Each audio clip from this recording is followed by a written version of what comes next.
to get money for it? No. Okay? So something like inventory, you have no right to get currency. You may in the end, but you don't have a right. Okay? So that's just type counts continued. Now we're going to look at how to record here. These are just like little subtitles. So a foreign currency transaction must be recorded on initial recognition in the foreign currency by applying spot exchange rate at the date of the transaction. But at the end of each reporting period, foreign currency monetary items must be translated using the closing rate. So that's monetary assets and liabilities. Non-monetary items that are measured in terms of historical cost must be translated using the historical rate. Now, let's say you have things like sales, cost of goods sold.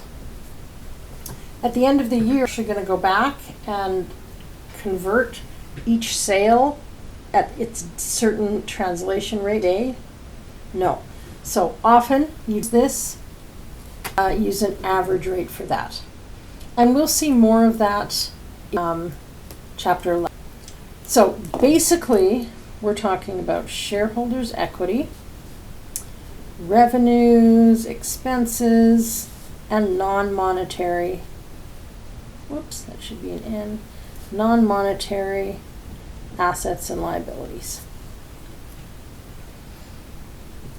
Now, Part C, non-monetary items that are measured at fair value must be translated using the exchange rates at the dates when the fair is determined, and it's usually year-end.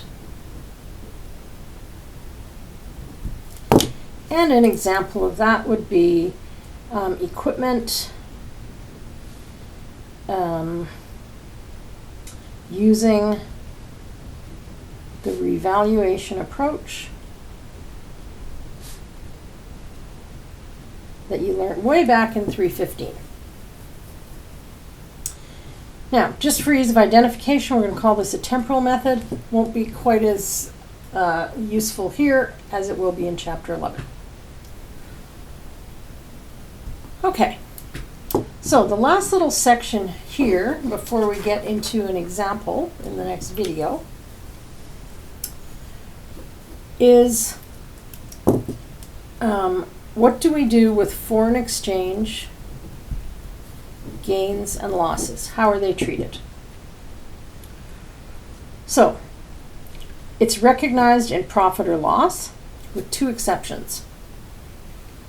If the gain or loss on a non-monetary item is recognized in OCI,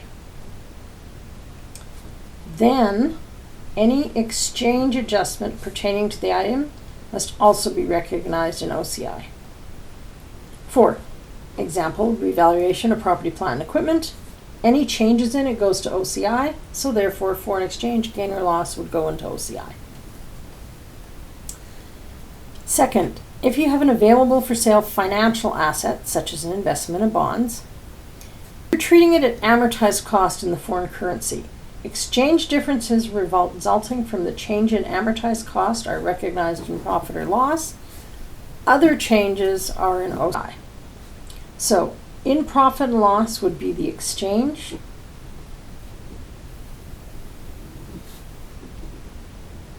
foreign exchange amount, and other changes would be the non-foreign exchange.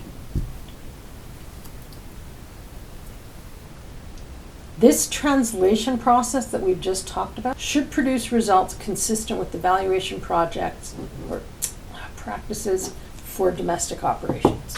So just as if the Canadian company was doing everything itself in Canada.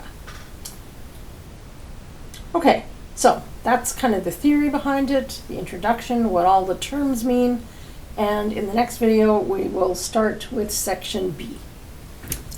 Take care.